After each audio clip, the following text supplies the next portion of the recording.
Esse é o Papo Atual, produção da Estácio Petrópolis, em que sempre recebo alguém de importância no meio comunicacional da cidade. Hoje recebo ele, editor de esporte da Tribuna de Petrópolis. Ele que já atuou em televisão e também trabalha em rádio na Tribuna FM. O pai dele é jornalista, quer dizer, vem de sangue a profissão.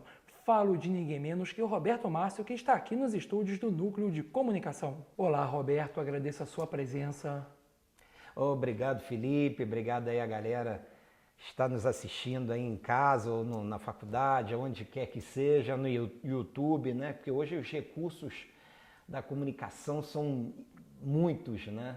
Como você colocou no início da entrevista, né, o Felipe, eu sou filho de radialista, de jornalista. Me fala um pouco sobre seu pai. Ele trabalhava na Tribuna, trabalhou em rádio. Na Tribuna não. Meu pai trabalhou no Jornal de Petrópolis, o nome dele é Romeu Pinheiro, né? Romeu Moutinho Pedro, mas antigamente você adotava um nome artístico, entre aspas, né?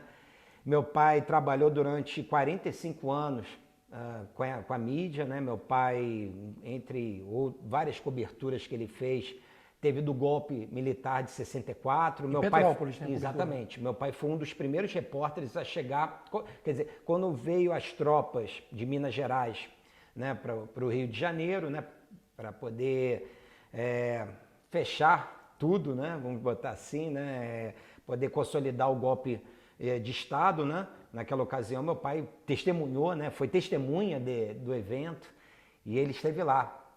E tem isso tudo lá registrado e tudo mais. Mas meu pai, ele viveu mais na rádio, né? Bacana. E assim, quando eu era pequeno e às vezes eu não tinha com quem ficar, né? Que eu era, na época, o filho mais novo dele, aí eu ia pra rádio, pro trabalho dele, ficava enchendo o saco dos outros, vendo os outros trabalharem, e assim foi. E minha vida foi construindo dessa maneira. Mas, tipo assim, né? Sempre assim, com uma família que sempre gostou muito de futebol também, né? Meu pai Fluminense, de coração, né? Enfim, foi uma época muito legal. E como é que foi seu começo na imprensa petropolitana, Roberto? Pois é, o meu começo na imprensa petropolitana outra vez eu vi uma entrevista do José Trajano da ESPN Brasil, você o conhece, né? Que é um jornalista veterano. Ele começou no início da década de 60, acho que da mesma maneira que eu. Na época você chegava, o que você sabe fazer? Eu não sei. Então, ou vai fazer esportes ou vai fazer polícia. Que na época era chamada editoria de setor, né? Setorista. Né? Setorista, que repórter de setor. Então você ganhava menos, né? Inclusive, né? Exato, porque antigamente tinha a categoria de repórter, isso já acabou, já tem anos, né? E tinha o repórter de setor, e o repórter de setor era o que tinha o salário mais baixo. E aí eu fui, eu quero fazer esporte, né? O meu time de coração, como qualquer repórter esportivo, a paixão, o amor que você tem pelo seu time de futebol é o que te leva para a mídia, porque eu nunca fui bom de bola, né? Nunca fui bom de natação, enfim. E assim foi meu começo. Em 1988, na Tribuna de Petrópolis, eu tinha 18 anos de idade e ali começou tudo, né? Foi uma mudança de vida, o Felipe, porque meio que assim, estava meio ainda da adolescência, você não tinha ainda a maturidade, o preparo, né, que é necessário para um profissional tocar a sua profissão.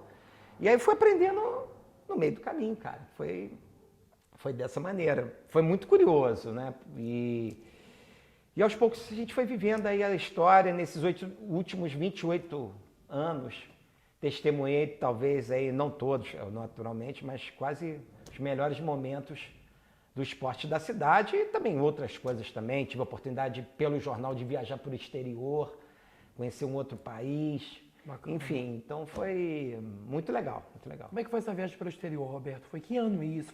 Foi em 1998, né? A convite de um jornal esportivo chamado Dar Alçada, fui conhecer, só não consegui fazer a matéria que eu queria, nem eu e mais uma pessoa que foi também da comitiva brasileira, em que o Comitê Olímpico Líbio, eu fui para a Líbia, que é um país no norte da África e que na época vivia sob o embargo da ONU, né? Os Estados Unidos acusaram o país de patrocinar o terrorismo, teve aquela questão de Lockerbie, umas histórias assim muito obscuras, né? A gente não tem que sempre acreditar em tudo que mandam para você. Mas enfim, isso é uma outra história. E lá visitei o Comitê Olímpico Líbio, mas para sorte minha, na comitiva eu estava com ninguém menos do que o Sócrates. Sócrates, ex-jogador do Corinthians, do Flamengo, começou a carreira dele no Botafogo de Ribeirão Preto. E ele, tipo assim, tinham passado alguns anos que ele tinha se aposentado. E eu fui na comitiva com ele. Foi sensacional, assim, né? E ter essa experiência de conhecer um outro país, a modo como eles veem o esporte e acompanhar o Sócrates, né? Que o Sócrates, eu tive contato com ele durante 10 dias diário, né? De manhã, de tarde, à noite. É um ídolo para mim, não só no futebol, mas foi um cara que à frente do seu tempo, né? Um cara que era médico e que, enfim, foi assim, foram dias assim sensacionais. Fora que a bagagem cultural de trabalho que você vai pegando know-how e tudo mais é muito legal. Em 99 você começou em televisão. A gente tem 2 arquivos aqui, Roberto. Aliás, um arquivo aqui, eu acho que tem 2. Vou ver com o nosso editor. Vou pedir para ele colocar na tela aqui para a gente voltar, para a gente bater um papo. Vamos assistir agora aí.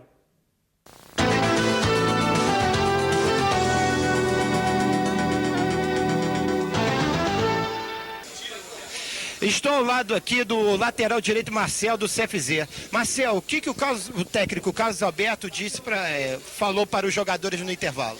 Ele pediu para acertar um pouquinho mais a marcação, que em alguns momentos nós demos espaço para os jogadores do Serrano e sair para o jogo para tentar a vitória.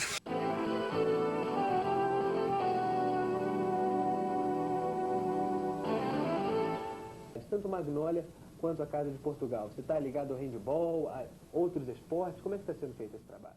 Roberto, que raridade que assistimos, hein?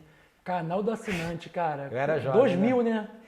Pois é, começou em 99, né? Na realidade, quando eu fui tentar um estágio lá, eu não tinha conseguido. Fui tentar, eu não tinha a menor noção de televisão, como é que se pegava no microfone, era uma coisa assim, Mas no começo é sempre assim. Nós não tínhamos faculdade de comunicação, ou já tínhamos, 99 não, começou em 2002, né? Mais Exato. fácil. Exato. Né? Aí foi aquilo, né? Falei, vou tentar a sorte, pô, é legal, né? Era mais jovem, cheio de gás, a fim de aprender tudo. Então, aí não consegui emplacar lá. Mas depois, o Dudu Monsanto, né? Que está na ESPN hoje em dia. Exatamente, ele é a âncora da ESPN, e na época era estudante de jornalismo na Federal de Juiz de Fora. Falou, pô, vamos fazer um programa de esporte. Beleza. O Olé, que veio a ser o primeiro programa de esporte da TV Petropolitana. Quer dizer, ou seja, já estou na história, né? Isso para mim já... Claro que assim que passa as gerações e gerações, muitos vão rir e falar, pô, os caras, que coisa mambembe, que fica... Não, mas, cara... Mas era a época, história. né? Exato, e as pessoas têm que entender que tem que analisar a coisa de acordo com o contexto da época. Eu não tinha faculdade, e o Dudu, eu aprendi uma coisa com ele que depois eu levei para o canal 14, quando eu tive o Sport Mix. Falou, cara, na frente da câmera você seja o mais natural possível. Cara, fala sem ter medo, fala como se você estivesse falando com o público, não se sinta ameaçado pela câmera, que a câmera ameaça, entre aspas. É aquela coisa que parece que te intimida, né? Tá te xeretando, coisa assim parecida. Até a gente que é da área, às vezes, erra por causa disso. Que a gente faz, quando liga a câmera, a gente começa a errar. Normal. Isso aí é normal. Normal que os grandes também erram, então não é um privilégio, entre aspas, nosso. Então, teve o Olé, que foi um sucesso bacana, depois fiquei um tempo fora. E aí, eis que um dia o Henrique Molter me chamou lá, estava na Tribuna de Petrópolis, me chamou para conversar e tal, e vamos fazer uns programas de esporte, vamos lá e tal. Aí veio o Sport Mix. Eu fiquei no ar durante 6 anos, programa ao vivo, segunda e terça. Teve dias alternados e teve alguns horários também alternados por conta da grade, porque de acordo com a programação da época, por exemplo, né? O que era melhor, vamos colocar o esporte às 5h30 da tarde ou não. Eu já fiz programa começando às 10h30 da noite. Caramba. Você acredita? Antes de falar do Sport Mix, eu queria abordar contigo, que a gente assistiu aqui uma partida de futebol, que o canal da Assinante transmitia futebol. Sim, perfeito. Como é que era nessa época, Roberto? Você me falou aqui que o pessoal fazia quase que em tempo real, mas não era em tempo real. Como é que era essa transmissão na época? É assim, nós começamos nessas transmissões em 2000, mas no início era muito engraçado, porque não tinha retorno muitas vezes. E aí eu tinha que chamar a atenção, porque o Dudu narrava e eu ficava como repórter. E a gente se comunicava por mímica, no Serrano, que as coberturas eram realizadas no Serrano, no estádio Atílio Marotti. Então eu tinha que fazer tipo quase que mímica. E aquele fone grandão que você usava? Pois é. Você ouvia alguma coisa ali? Sim, às vezes ouvia, às vezes tinha contato. Cara, mas saía o negócio. O fone era muito grande, cara. Até o microfone assim... Exato. E depois, assim, foram outras pessoas, a gente foi melhorando a estrutura, aí veio o jornalista Flávio Berredo, que hoje, né, é um dos assessores de comunicação de Serrano, e aí agregou, ele trouxe mais depois outros 2 repórteres que faziam jornalismo com ele lá em Juiz de Fora, muito bons também. E aí a gente foi fazendo as transmissões dos jogos, mas essa parte que você falou, teve alguns jogos que nós fazíamos. Terminava o primeiro tempo, ia uma pessoa de moto rapidinho levar para a TV, e o pessoal em casa aguardava. Bacana. Olha, naquela época, eu posso te dizer com tranquilidade, foi um sucesso total. Não tinha TV Como nós Petrópolis, tínhamos, né? E como nós tínhamos retorno de várias maneiras, várias pessoas assistiam a gente, davam retorno, isso aqui tá legal, isso aqui não tá. Aquilo, né, que a gente que faz televisão, muita gente acaba chamando atenção e tudo mais. Então foi assim, foi uma época bacana. No Sport Mix também foi uma época bacana, tive a oportunidade de fazer muitas entrevistas, programas excepcionais. Teve um com o Frank Caldeira que você fez na Serra TV. Sim. Me fala um pouquinho sobre esse programa. Eu vou até pedir nosso editor para cobrir com algumas imagens enquanto a gente está papeando aqui. Mas como é que foi fazer esse programa, Roberto? Porque o que acontece? Ele abriu o programa, inclusive, no seu lugar. Exato. Como é que foi isso? Foi tudo programado. Por quê? No domingo teve a Maratona do Pan, que é a prova que fechou os jogos. E ele ganhou a medalha de ouro. Rapaz, aquilo foi tão inacreditável que na segunda, liguei pro Dr. Henrique, Dr. Henrique, pelo amor de Deus, Dr. Henrique... Viana, desculpa, que é treinador da equipe Pé de Vento, inclusive vai ser uma das pessoas que vai carregar a tocha no dia 29 de julho aqui na cidade. Falei, Dr. Henrique, leva o Frank, pelo amor de Deus, vai ser legal. E o Frank foi. E o Frank é um cara muito bacana, um atleta de uma humildade. E eu conheço o Frank Caldeira desde os 15 anos, quando ele veio aqui para Petrópolis, ainda como corredor juvenil. Então, quando ele venceu a Maratona do Pan, ele tinha 23 anos. Então, a gente, tipo assim, eu já testemunhei assim, de eu abrir a porta e visitar a casa dos atletas no Bing e dar de cara assim, com ele lavando o tênis dele, né, e tudo mais, que ele é de Betim, não, de Sete Lagoas, minto, ele é um mineiro de Sete Lagoas. E aí foi muito legal, porque eu combinei antes do programa, falei, ô Frank, abre o programa para mim e me apresenta como ganhador eu vestido com a medalha de ouro dos Jogos Inverter os papéis, na verdade. Invertemos os papéis, exato. Vamos criar um impacto, que a ideia é essa, né, de provocar, de criar um impacto no telespectador, né, sair do lugar comum. Legal. E aí foi muito bacana, foi um programa excepcional, foi ótimo, foi um dos grandes programas assim, que eu pude fazer. E eu tive também, como pela tribuna, umas matérias também muito bacanas. Testemunhei algumas coisas, algumas coisas boas. Para você ter ideia, quando teve aquela enchente, não sei se você já ouviu falar da tragédia de Petrópolis de 88. fevereiro. Exatamente, do dia 5 de fevereiro de 88. Eu não tinha um mês como repórter. Tinha um mês. Não, eu comecei no dia 11 de janeiro. Eu não tinha um mês como repórter. E como não tinha esporte, que a cidade acabou. Praticamente. Até cogitavam evacuar a cidade, numa das capas do diário da época, inclusive. Quem quiser pode ter acesso nisso na biblioteca municipal, que tem. Governo planeja, traça plano para evacuar a cidade, porque realmente a coisa ficou muito séria naquela época. Não, e eu pude, com 18, você imagina um cara de 18 anos, começando ali como repórter esportivo e de repente fui alçado para cobrir a tragédia. Uma responsabilidade muito grande, né? Não, e assim, foi uma tragédia, foi uma coisa assim, muito marcante na minha vida, né? Porque teve um momento que eu cheguei a pisar num cadáver. Mas enfim, tantas outras coisas. Eu tive muitas coisas bacanas. Conheci muitas pessoas boas, inclusive uma delas que veio a falecer, né, nesta terça, que é o Moisés Pregal. Trabalhamos durante muitos anos. Era um cara que... Felizmente, uma perca muito grande para nossa cidade. Assim como o Roque Navarro também, né? Que trabalhou na cobertura de 88. Teve que ter trabalhado junto contigo, né? 88, sim. Trabalhava na tribuna. O Roque em 88 trabalhava na tribuna. Duas percas grandes para nossa cidade. Sim. É uma geração que está indo, né? E é uma coisa que é natural da vida, né? E vão chegar outras pessoas... E é legal porque é uma geração nova, com uma cabeça tecnologicamente muito pronta para encarar os desafios que a comunicação impõe nesse século XXI, que não são poucos. A gente sabe que, por exemplo, você que é um aficionado do jornalismo, por exemplo, você não tem uma coisa que eu tenho, quase. Na última sexta-feira... O que seria? A última edição do Jornal do Comércio, que é o jornal mais antigo do Brasil. Eu comprei. Eu confesso que eu não comprei. Eu comprei no Rio de Janeiro. Eu não consegui em Petrópolis. Eu comprei no Rio de Janeiro, na rodoviária do Rio. Tinham 3 exemplares. Mas eu estava com dinheiro contado, cara, para volta, da passagem. Aquela coisa, né, de jornal, repórter duro, né? É fogo, né? Enfim. Eu comprei um exemplar, dos 3 exemplares eu comprei um. E está lá guardado lá em casa, que tem lá, inclusive, na primeira página, um comunicado. Interessante. Porque a gente sabe que o jornal papel, ele vai ter uma vida, não vai ter vida muito longa. Na Suíça, por exemplo, já se fala que em 2020 para 2022 já não vai se ter mais jornal papel.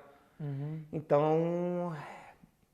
É isso. Eu trabalho com 28 anos em jornal papel, quer dizer, não que eu esteja obsoleto, mas é aquilo, né? A gente vai tentar migrar para outras mídias. Roberto, você em 99 entrevistou o Ronaldinho Gaúcho, que você me disse. Pois a gente não tem esse arquivo, mas me fala um pouquinho dessa experiência. Foi no canal do assinante, né? Exato. Foi na comemoração do título Serrano em 1999, foi campeão estadual da 2ª divisão, Série A2. O Serrano, naquele ano, foi um feito incrível, porque foram 11 vitórias, 6 empates e apenas 2 derrotas. Foi a melhor campanha assim, que eu vi, do melhor Serrano que eu vi até hoje, em termos, não um Serrano década de 80, final da década de 70 que eu vi, mas um Serrano mais recente, né? E aí a comemoração foi lá na sede do clube, na sede social teve um churrasco. O vice-presidente de futebol do Serrano era o Marcelo... Tá, eu vou lembrar o sobrenome dele daqui a pouco.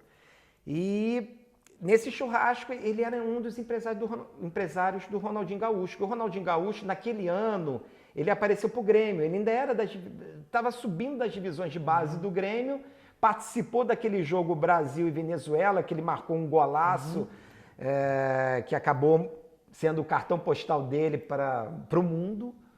E ele foi no churrasco prestigiar a conquista do título do Serrano. Foi ele e o Assis. O Assis tinha acabado de encerrar a carreira dele. Ele também foi o Assis, que é irmão dele, hoje empresário do jogador. Ele também foi jogador de futebol, jogou no Vasco, também chegou a pegar a seleção brasileira e tudo mais, né? E foi assim, entrevistei ele, foi sensacional. É um cara muito simples, muito alegre. Bacana, Roberto. Muito interessante. E antes da gente ir para o intervalo, eu quero abordar contigo uma coisa. Como é que é coordenar um caderno de esporte de um jornal local? Quais são os assuntos, critérios? Como é que é o trabalho diário que você tem? A deadline é maior, né? O tempo, né? No caso, para você botar o jornal na praça, né? Como na TV, que você tem um tempo menor, inferior, no rádio também, que o tempo é menor. Como é que é o trabalho, resumindo rapidamente, como é que é o trabalho seu de coordenar um caderno de esporte de um jornal da cidade? Pois é, o Petrópolis, ao contrário do que muita gente acha, o Petrópolis tem esporte sim, tem muita coisa. O Petrópolis tem uma história riquíssima. E eu, desde meus primeiros dias como repórter da Tribuna, eu comecei a cavar, saber onde é que tem... o pessoal fala só sobre futebol, não, essa cidade tem mais coisas. Tem bicicross na minha época, tinha o motocross, Tinha também o handball, nasci, aliás, uma das melhores gerações de handball que a cidade conheceu, que é o final da década de 80 lá no Petropolitano. Teve até jogador se vê na seleção brasileira masculina, feminina e tudo mais. Então eu comecei a fazer o quê? A dar mais visibilidade a essas modalidades. Não que o futebol perdesse vista, porque o futebol, o Serrano é a grande paixão do Petropolitano, claro, não como era na época em que eu vivi. No final da década de 70 para 80 eu era criança, e eu pude ver o Serrano como torcedor, né? Eu tinha minha própria bandeira, né? Eu nunca deixei de assumir isso, mas as coisas foram passando. E o Serrano hoje não é o que era como era antigamente. O Serrano enfrentou muitos problemas e isso acabou afetando muito a imagem dele perante a população, assim, no caso o esportista. Mas ainda assim, temos o futebol da cidade, os finais de semana. Tem muita coisa que acontece por aqui. Sempre tem, né? Não, e detalhe, né? Nós vamos abrigar algumas delegações estrangeiras Agora, durante esse ano, os Jogos inclusive. Olímpicos, né? De 2016. A tocha vai passar aqui dia 31 de julho, né? 29 de julho. 29 de julho vai passar a tocha. Exato. Faltando aí, porque a abertura dos Jogos Olímpicos será no dia 5 de agosto, quer dizer, nós vamos estar... Quando a Nas tocha vésperas. percorrer, exatamente, quer dizer, todo mundo já vai estar vivendo aquele clima Bacana, mesmo de com Olimpíada. certeza. O que eu lamento profundamente sobre a questão dos Jogos Olímpicos, agora, aliás, tem algumas coisas que a gente tem a lamentar, mas também não querendo avançar na questão, entrar no campo político, né, o Felipe, é assim, da gente, eu acho que o que foi previsto para se fazer a Olimpíada, infelizmente, a gente não vai poder concretizar. Infelizmente, ainda, nós temos aí uma crise política que está aí no meio do caminho,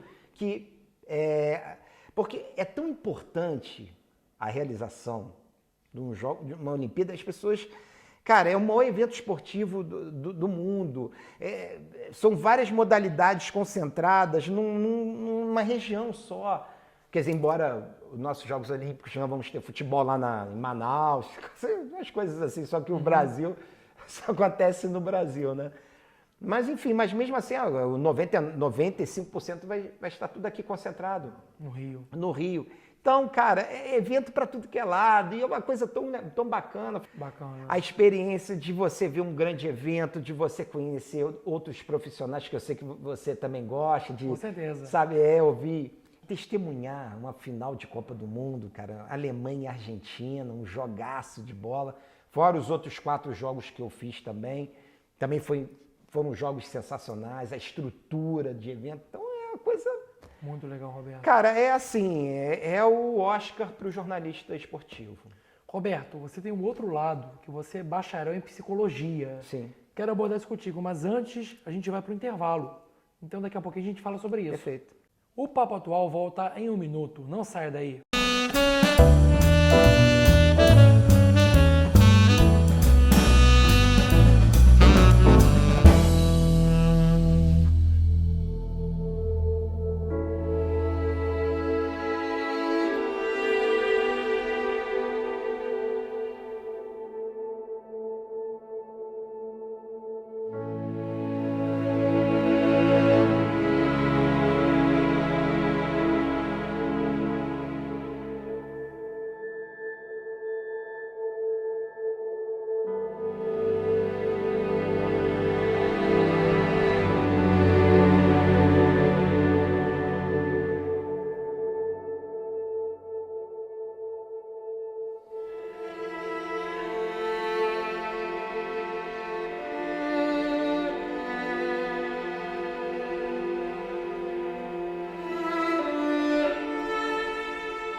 Petrópolis não é apenas uma cidade de luxo e veraneio.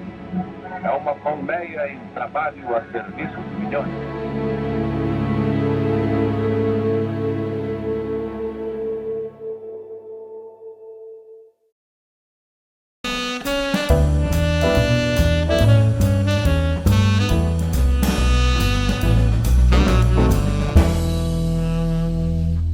Papo Atual de volta, hoje recebendo o jornalista Roberto Márcio. Roberto, você é bacharel em psicologia.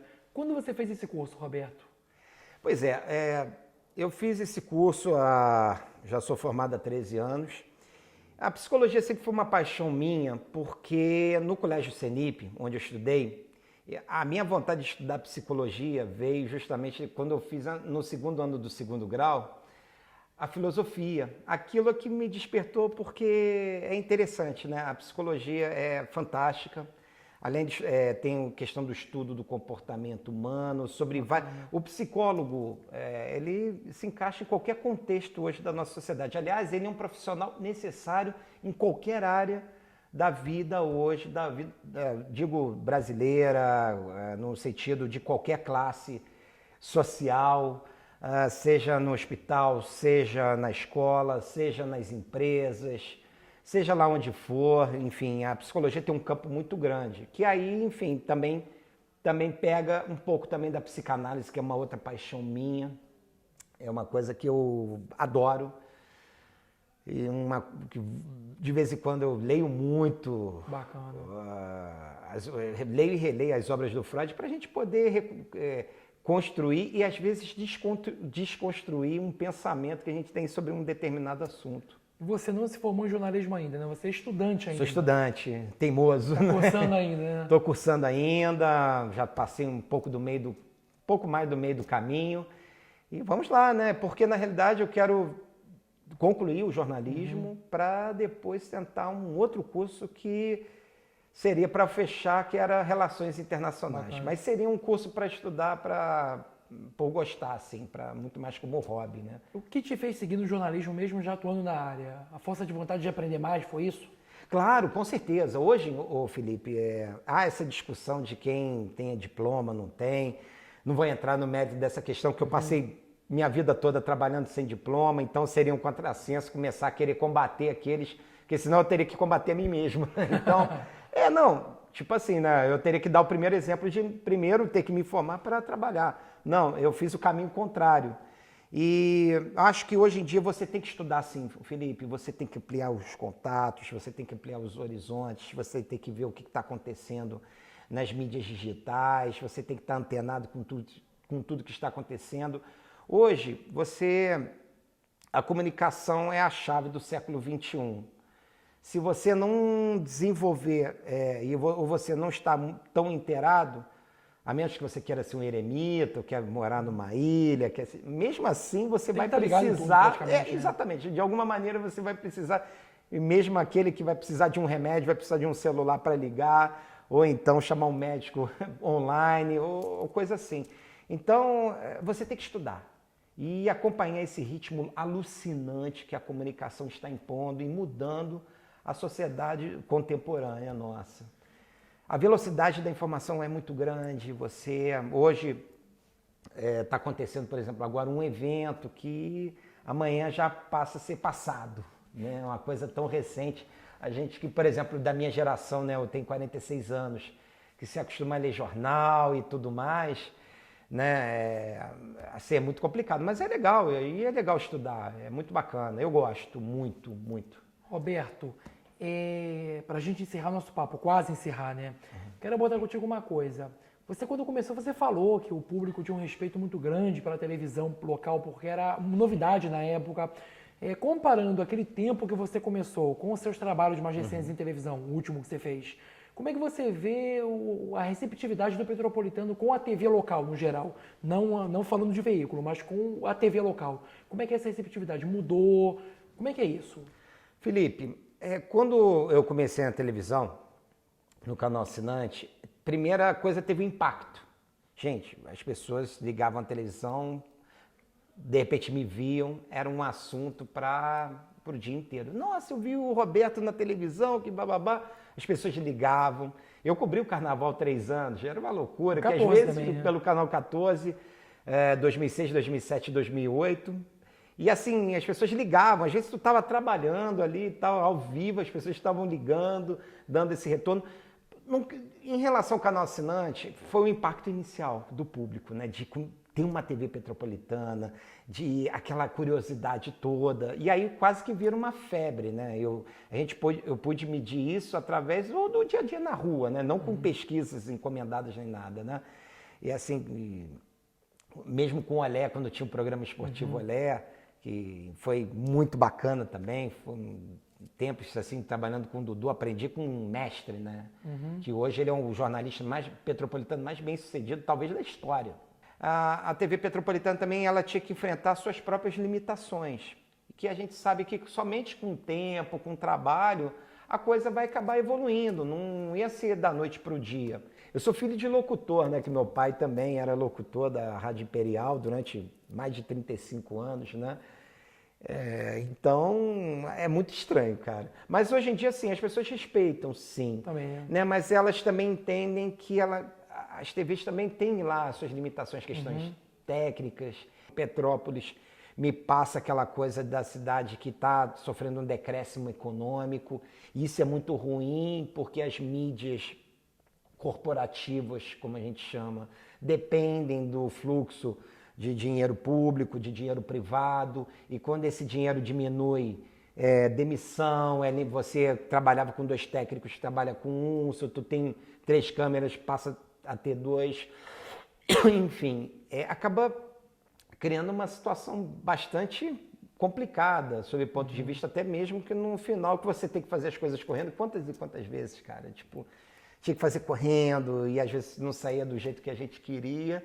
Mas a coisa está caminhando. É importante o povo de Petrópolis ter também acesso a cada vez mais opiniões diferentes, né? Sem aquela coisa de uma linha só, daquela coisa de impor ideologia, nem nada. Eu acho que a coisa tem que ser libertária, né? As pessoas têm que cada vez mais entender que existe o preto, existe o branco, existe o amarelo, existe o cor de abóbora, existe o cara da direita, existe o cara da esquerda, né? E existe o cara do centro que também não quer se meter nessa confusão toda. E é isso aí, cara. Mas eu acho que assim, a gente não pode perder o ponto de vista. O nosso foco é o público. É nesse que a gente não pode se perder. A democracia pressupõe o quê? A maioria.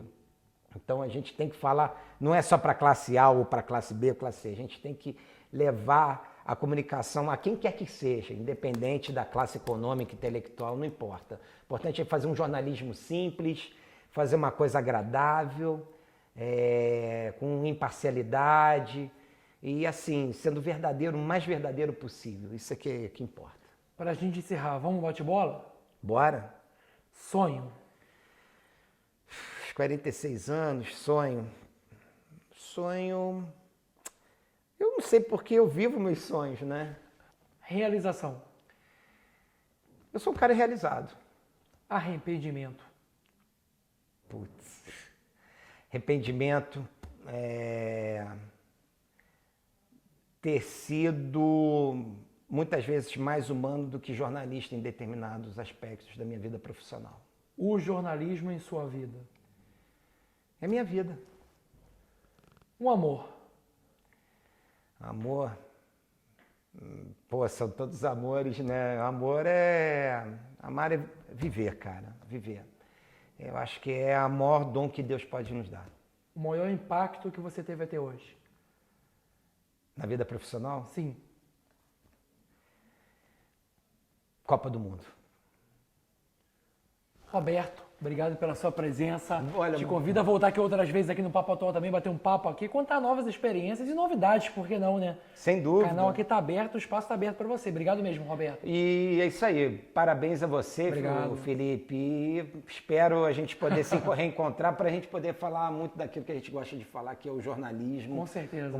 Como ele está hoje, para onde ele vai, que a gente não sabe. A mutação tá muito grande, né? Tá demais. A gente, às vezes, não tem tempo de poder acompanhar. Com certeza. Obrigadão, tá, Roberto? Um abraço.